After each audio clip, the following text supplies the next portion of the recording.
بسم اللہ الرحمن الرحیم والصلاۃ والسلام علی رسول الکریم۔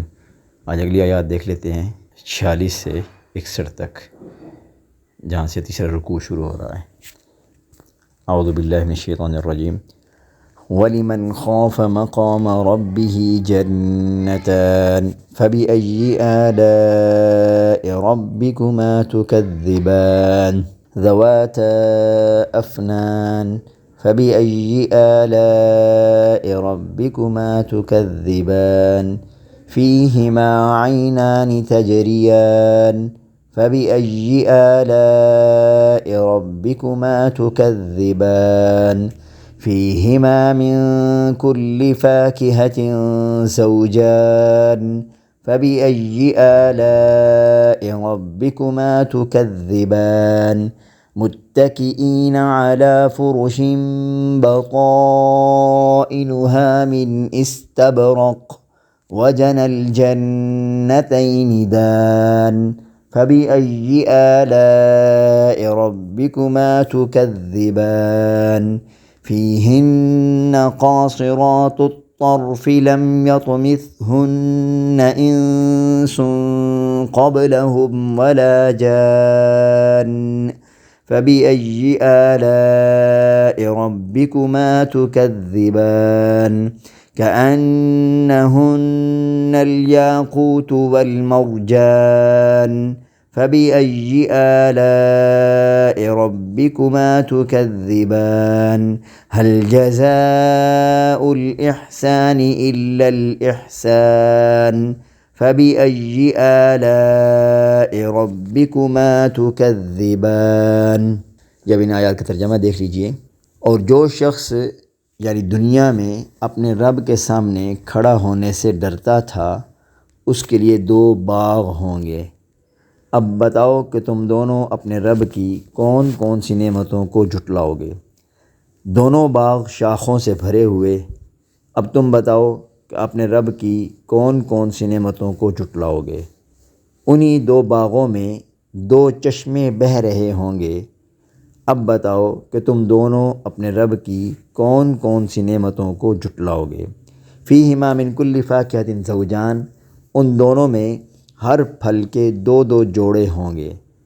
فبأی آلاء ربکما تکذبان، اب بتاؤ کہ تم دونوں اپنے رب کی کون کون سی نعمتوں کو جھٹلاؤ گے۔ متکئین علی فرش بطائنها من استبرق، وہ جنتی لوگ ایسے فرشوں پر تکیہ لگائے ہوئے ہوں گے جن کے بستر دبیز ریشم کے ہوں گے۔ وجنى الجنتین دان، اور دونوں باغوں کے پھل جھکے پڑ رہے ہوں گے۔ فبأي آلاء ربکما تکذبان، اب بتاؤ کہ تم دونوں اپنے رب کی کون کون سی نعمتوں کو جھٹلاؤ گے۔ فیہن قاصرات الطرف لم یطمثہن انس قبلہم ولا جان، انہی باغوں میں وہ نیچی نگاہ والیاں ہوں گی جنہیں ان جنتیوں سے پہلے نہ کسی انسان نے کبھی چھوا ہوگا اور نہ کسی جن نے۔ فبأي آلاء ربکما تکذبان، اب بتاؤ کہ تم دونوں اپنے رب کی کون کون سی نعمتوں کو جھٹلاؤ گے۔ کأنہن الیاقوت والمرجان، وہ ایسی ہوں گی جیسے یاقوت اور مرجان۔ فبأي آلاء ربکما تکذبان، اب بتاؤ کہ تم دونوں اپنے رب کی کون کون سی نعمتوں کو جھٹلاؤ گے۔ هل جزاء الاحسان الا الاحسان، اچھائی کا بدلہ اچھائی کے سوا اور کیا ہے۔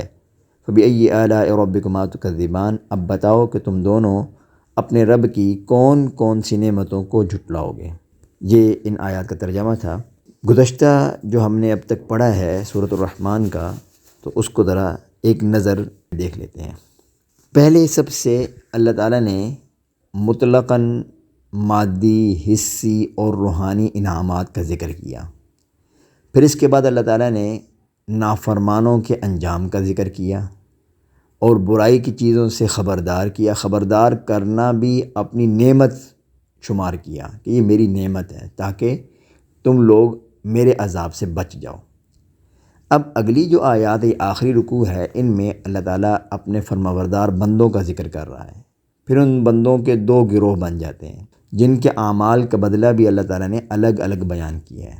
اللہ تعالیٰ ارشاد فرما رہے ہیں کہ وَلِمَنْ خَافَ مَقَامَ رَبِّهِ، جو شخص ڈر گیا اپنے رب کے سامنے کھڑا ہونے سے، یعنی جس کو قیامت کے واقع ہونے یا اعمال کے بدلے کا یقین آ گیا اور اسے پتہ چل گیا کہ اس نے ایک دن اللہ کی عدالت میں کھڑے ہونا ہے، اپنے اعمال کا حساب دینا ہے، وہ لازماً ایمان اور نیکی کرے گا اور وہ یقیناً بدعقیدگی اور بدعمالی سے بچے گا۔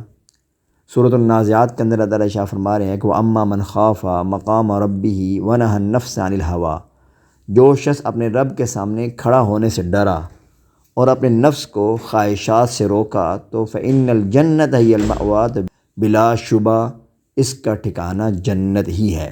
البتہ یہاں پر اللہ تعالیٰ ارشاد فرما رہے ہیں کہ جو شخص اپنے رب کے سامنے کھڑے ہونے سے ڈر گیا اس کے لیے دو جنتیں ہیں یا دو باغ ہیں۔ جنت کا معنی باغ ہی ہوتا ہے نا۔ اگلی آیات میں اللہ تعالیٰ نے ان باغات کے اوصاف بیان کیے ہیں، تو علماء مفسرین نے یہ دو باغ ہیں نا، دو باغ، ان کی مختلف اس کی تفسیر یا تشریح کی ہے۔ اگلی سورۃ الواقعہ کے اندر آپ دیکھیں گے وہاں پر نیکی کرنے والوں کے دو گروہوں کا تذکرہ آ رہا ہے۔ ایک گروہ سابقین کا مطلب جو ریس لگانے والے، دوڑ لگانے والے، مقابلہ بازی کرنے والے نیکی میں۔ دوسرا گروہ دائیں ہاتھ والوں کا، جن کو اعمال نامہ دائیں ہاتھ میں ملے گا۔ یہ جو دائیں ہاتھ والے ہیں یہ لوگ اگرچہ سابقین سے درجے کے اعتبار سے کم ہوں گے لیکن کامیاب یہ بھی ہوں گے۔ تو یہاں پر جن دو جنتوں کا ذکر کیا جا رہا ہے تو علماء مفسرین میں سے بعض لکھتے ہیں کہ ان میں سے ایک باغ سابقین یعنی ریس لگانے والوں کے لیے، دوسرا باغ دائیں ہاتھ والوں کے لیے۔ بعض مفسرین نے یہ لکھا ہے کہ دو باغات یا دو جنتوں کی تقسیم اس طرح ہوگی کہ ایک باغ جنوں کے لیے ہوگا اور دوسرا انسانوں کے لیے۔ دیکھیں نا یہاں اس سورت کے اندر اللہ تعالیٰ نے بار بار جنوں اور انسانوں دونوں کو مخاطب کیا نا، اسی سے علماء مفسرین نے یہ بات لی ہے۔ اور یہ بھی یہاں ثابت ہوتا ہے کہ جنات بھی جنت میں جائیں گے، ان کو بھی ایسے ہی اعمال کا بدلہ ملے گا جیسے کہ انسانوں کو ملتا ہے۔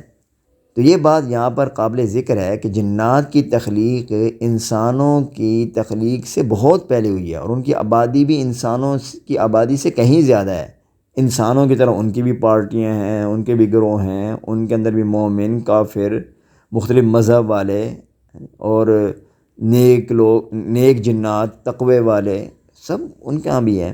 بعض مفسرین لکھتے ہیں کہ یہاں جو دو جنتوں کا ذکر ہے یہ ایک ہی شخص کے لیے دو جنتیں ہیں۔ ایک جنت اسے اس کی نیکیوں کے بدلے سے ملے گی، دوسری جنت اس کو گناہوں کے چھوڑنے کی وجہ سے ملے گی۔ علماء مفسرین میں ایک بہت بڑا نام ہے علامہ بہزاوی رحمۃ اللہ علیہ، وہ اور کچھ اور مفسرین ہیں، وہ یہ لکھتے ہیں کہ انسان کو ایک جنت تو اس کی جسمانی راحتوں کے لیے ملے گی اور دوسری جو جنت ہے وہ اس کی روحانی راحتوں کے لیے ملے گی۔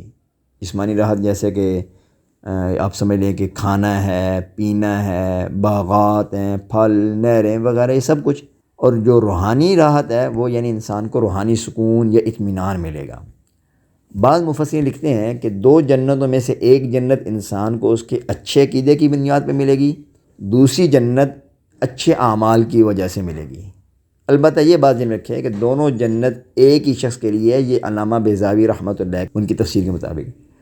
بعض یہ بھی لکھتے ہیں کہ ہر مومن کو ایک جنت اس کے نیک اعمال کے بدلے میں ملے گی اور دوسری جنت اللہ تعالیٰ کے فضل اور انعام کی وجہ سے ملے گی، کیونکہ اللہ تعالیٰ نے خود قرآن کریم میں ارشاد فرمایا نا للذین احسنوا الحسنی وزیادہ، جن لوگوں نے دنیا میں نیک کام کیے اور نیکی کے کام انجام دیے تو ان کا بدلہ نیکی بھی ہے اور کچھ زیادہ بھی۔ یہ زیادتی جو ہوگی یہ اللہ تعالیٰ کے فضل و انعام کی وجہ سے ہوگی، ٹھیک ہے، اور اس میں اللہ تعالیٰ کا دیدار بھی اسی کے اندر آ جاتا ہے۔ حدیث مبارکہ میں یہ بھی آتا ہے کہ یہ جو دو جنتیں ہیں نا، یہ دو جنتوں میں سے ایک کا ساز و سامان یعنی فرنیچر، برتن، سامان اور جو کچھ بھی ہے نا وہ چاندی کا ہوگا، دوسری جنت کا سب کچھ سونے کا ہوگا۔ گویا دو جنتوں میں یہ ڈفرنس ہوگا، یہ اس قدر تفاوت ہوگا۔ ظاہر ہے کہ چاندی کے ساز و سامان کی اپنی کیفیت ہوگی جو سفید ہوگی اور سونے کی اپنی شان ہے، یہ بھی اللہ تعالیٰ کا فضل و انعام ہی ہوگا۔ یہ دیکھیں یہ کوئی اتنی بعید بات نہیں کہ ایسا کیسے ممکن ہے، بھئی دنیا میں اس کی کئی مثالیں ملتی ہیں، بلکہ یہ جو انڈیا کا جو علاقہ تھا نا حیدرآباد، دکن ابھی بھی موجود ہے، اس کے جو نواب تھے افضل الدولہ، ان کے ایک رشتہ دار تھا، اس نے ایک پہاڑی کے اوپر ایک قلعے کی شکل میں اپنا ایک محل بنایا تھا، تو بعد میں اس نے وہ نواب کو ہدیہ کر دیا، گفٹ کر دیا۔ تو کہنے والے کہتے ہیں کہ وہ جو محل تھا اس میں 40 کمرے تھے، ہر کمرے کا جو ماحول تھا وہ دوسرے کمرے سے الگ تھا، کسی کمرے کی دیواریں، چھت، فرنیچر اور تمام کا تمام ساز و سامان ایک کلر کا، ایک رنگ کا، دوسرے کمرے کا دوسرے رنگ کا۔ ایک کمرے کے اندر جو پردے وہ ایک قسم کا کپڑا، اور دوسرے کمرے میں جو پردے ہیں وہ دوسری قسم کے کپڑے کے تھے۔ اسی طرح یعنی کہ ہر کمرے کا ماحول دوسرے کمرے سے بالکل الگ تھلگ تھا، پینٹ اور سب کچھ، اس کی ڈیکوریشن، حتیٰ کہ یہاں تک اس نے لائٹنگ کا بھی اس میں نظام کیا تھا کہ اگر ایک کمرے میں لائٹنگ کی وجہ سے اگر وہ صبح کا منظر ہے تو دوسرے کمرے میں دوپہر کا منظر ہے، کسی میں سورج طلوع ہونے کا منظر بن جائے گا یعنی جب آپ لائٹنگ کریں گے تو، اور کسی میں رات کی چاندنی کا منظر، عجیب ہی اس نے بنایا تھا۔ جب دنیا میں انسان ایسا بنا سکتے ہیں تو اللہ تعالیٰ کے لیے تو کچھ بھی ناممکن نہیں ہے نا بھائی۔ تو اللہ تعالیٰ کے انعام و اکرام بہت اعلیٰ ہیں، بہت عرفہ ہیں، جن کا تصور ہم کر بھی نہیں سکتے ہیں۔ پھر اللہ تعالیٰ شاہ فرمایا کہ فَبِأَيِّ آلَاءِ رَبِّكُمَا تُكَذِّبَانِ۔ آگے ان باغوں کی کچھ کیفیت بیان کی جا رہی ہے، وہ کیا کہ ذوات افنان، وہ دونوں باغ گھنی شاخوں والے ہوں گے۔ اب ظاہر ہے کہ باغ کا جو خوبصورتی ہے یا باغ کا جو حسن ہے وہ درختوں سے ہوتا ہے نا، اور درختوں کا جو حسن ہے وہ شاخوں سے ہوتا ہے، اور شاخوں کا حسن پتوں، پھولوں اور پھلوں سے ہوتا ہے۔ اور پھر یہ بھی ہے کہ جتنے گھنے باغات ہوں گے اتنے ہی زیادہ پر لطف ہوں گے۔ اب اگر درخت موجود تو ہوں لیکن خزاں کا موسم اور سارے کے سارے درختوں کے پتے گرے ہوئے ہیں تو اتنا وہ لطف نہیں آئے گا۔ تو جنت میں تو بہار ہی بہار ہونی ہے، اس لیے اللہ تعالیٰ نے یہاں پر اس کے گھنے ہونے کا تذکرہ کر کے اس کو بھی نعمت ذکر کیا اور کہا کہ تم اپنے رب کی کون کون سی نعمتوں کو جھٹلاؤ گے۔ پھر ان باغات کی ایک اور خصوصیت بیان کی جا رہی ہے کہ فیہما عینان تجریان، کہ ان میں دو چشمے بہتے ہوں گے، اور ایسا نفیس پانی ہوگا کہ وہ کبھی گدلا نہیں ہوگا اور کبھی بدبو اس میں نہیں آئے گی۔ ان کا چشموں کا پانی ہمیشہ میٹھا، خوشگوار، تر و تازہ ہوگا۔ بعض علماء مفسرین لکھتے ہیں کہ یہ جو دو چشمے ہیں، ایک کا نام سلسبیل ہے اور دوسرے کا نام کوثر ہے، قرآن پاک میں ان کا ذکر موجود ہے۔ پھر اللہ تعالیٰ نے دوبارہ ارشاد فرمایا کہ فَبِأَيِّ آلَاءِ رَبِّكُمَا تُكَذِّبَانِ۔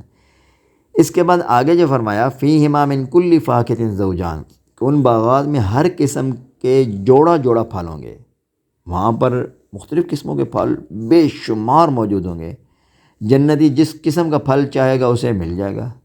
جنت میں مختلف قسم کے پھلوں کا ذکر یہ قرآن پاک میں ملتا ہے، متعدد صورتوں میں بیان ہوا ہے۔ پھر اللہ تعالیٰ نے شاہ فرمایا کہ فَبِأَيِّ آلَاءِ رَبِّكُمَا تُكَذِّبَانِ۔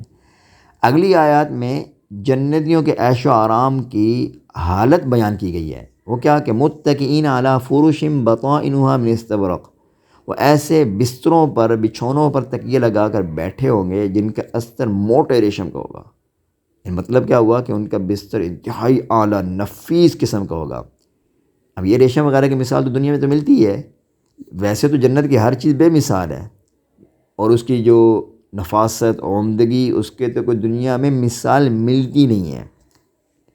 پھر آگے فرمایا وَجَنَ الْجَنَّتَيْنِ دان، ان باغوں کے پھل بالکل قریب قریب ہوں گے۔ جنتی بستر پر آرام کر رہا ہے تو اس کا دل کر رہا ہے کوئی پھل کھانے کا، تو اس کو اٹھ کر کہیں جانا نہیں پڑے گا، مارکیٹ میں جا کر خریدنا نہیں پڑے گا، نوکر کو نہیں کہنا پڑے گا جاؤ پھل لے آؤ اور جا کے توڑ کے درخت سے لاؤ، کچھ بھی نہیں، بلکہ ان باغات کے پھل اتنے قریب ہوں گے کہ جنتی کو اپنا ہاتھ بھی نہیں بڑھانا پڑے گا، وہ منہ کے قریب خود بخود پھل ہوں گے، دل کرے گا منہ کے قریب آئے گا وہیں پہ توڑو اور کھاؤ۔ اور پھر آگے اللہ تعالیٰ نے شاہ فرمایا کہ فَبِأَيِّ آلَاءِ رَبِّكُمَا تُكَذِّبَانِ۔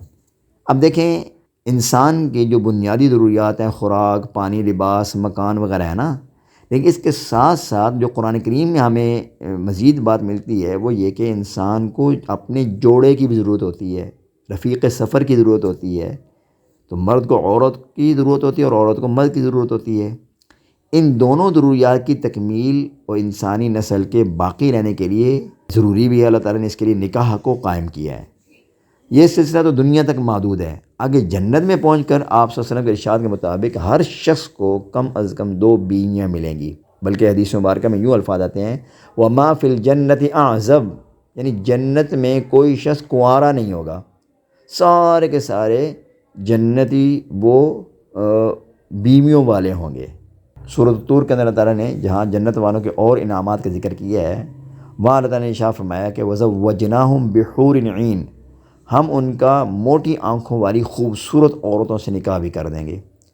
اسی نعمت کو اللہ تعالیٰ نے اس مقام پر بھی بیان کیا ہے۔ پھر آگے فرمایا فِيهِنَّ قَاصِرَاتُ الطَّرْفِ، ان جنتوں میں نیچی نگاہ رکھنے والی پاکیزہ عورتیں ہوں گی۔ سورہ بقرہ کے شروع میں آتا ہے نا، تیسرے رکوع میں وَلَهُمْ فِيهَا أَزْوَاجٌ مُطَهَّرَةٌ، جنت میں جنت والوں کے لیے پاک بیویاں ہوں گی۔ اب یہ جو حوریں ہیں نا، یہ جنت کی مخلوق ہے، دنیا کی مخلوق نہیں ہے، یعنی ان کی جو تخلیق ہے وہ جنت میں ہی ہوئی ہوگی۔ اللہ نے ان کی ایک یہ صفت بیان کی ہے کہ وہ اپنے خامدوں اور محرموں کے علاوہ کسی پر نگاہ نہیں اٹھائیں گی۔ دوسری صفت یہ ہے کہ لم یطمثہن انس قبلہم ولا جان، کہ جنت والوں سے پہلے نہ انہیں کسی انسان نے چھوا ہوگا اور نہ ہی کسی جن نے۔ وہ بڑی باحیا اور بڑی باعصمت عورتیں ہوں گی۔ اور یہاں دو چیزیں جو بیان کی گئی، یہی اصل عورتوں کا زیرور ہے۔